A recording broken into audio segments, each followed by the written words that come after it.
Hello, I'm David Lyle in Nashville. I remember well the day I met Joan Smartt in McMinnville, Tennessee.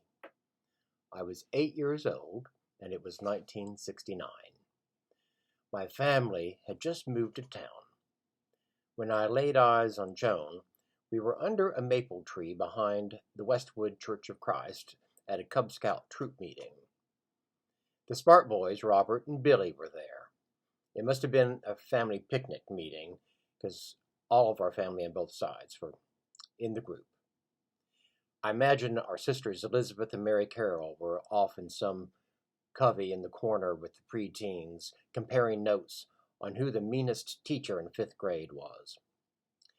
Anyway, I saw my mom, Mary Frances Lyle, standing at the base of the tree, talking with a short, pleasant woman with a very interesting accent.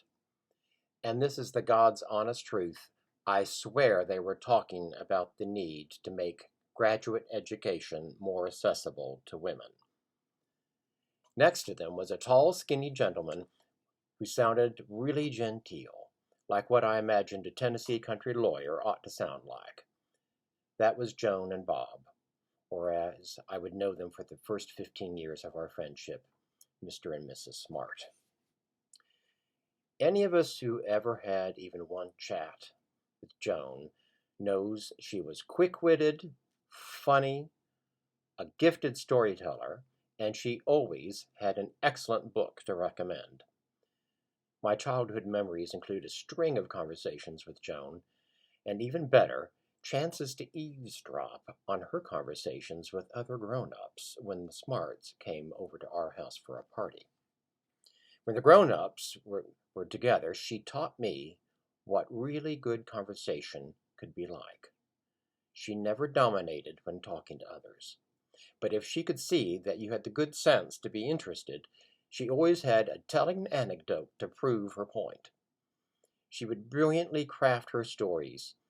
In that era, they often featured some morally hapless education administrator who wanted to save some money by not treating the speech pathology of a failing 3rd grader. She would shape the tale until she came to a sharp and usually very funny climax.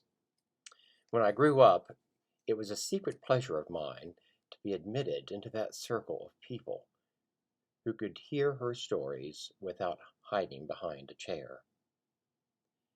Here's a story I want to share with you that I heard from Joan, and then I'll go. In the early 1990s, Bob and Joan lived just a couple of miles from my parents' house in Nashville. That gave me a perfect excuse to stop by occasionally. I could admire the beautiful, simple decor. Joan loved good craftsmanship. She had excellent Tennessee handicrafts throughout the house. I especially loved seeing the bold geometries and colors of paintings that hung on every wall by her late son, Robert. During these visits, I would sometimes tell Joan about my work with Integrity, the LGBT pressure group in the Episcopal Church. I remember that one time I stopped by to unload that I'd had the misfortune to attend a recent diocesan convention. I was dismayed at the new bishop's determination to promote anti-gay clergy and anti-lesbian clergy in the diocese. Joan told me, "Oh, David, you needn't tell me anything more about that man. Do you know, I saw him last month at the conference on contemplative prayer. During the tea break, I took the opportunity to remonstrate with him about the appalling mistreatment of gay people in the church. I asked him directly, 'Bishop, when will you consider the unhappiness the church's persecution causes our children?' Do you know, he couldn't be shamed. He said, 'Madam, I didn't become bishop just to make people feel good.'" Joan went on, "I was astonished, but I straightened my back and said, 'Oh, Bishop, I don't believe in just being nice all the time either.'" Neither Joan nor I ever had the slightest influence with that bishop. and he did a lot of harm to people that we loved. But it was fun to have an ally like Joan at my side. Joan was a seeker of truth. She was a stalwart for justice and an advocate for respecting the dignity of every person. I loved her very much, and I'll miss her.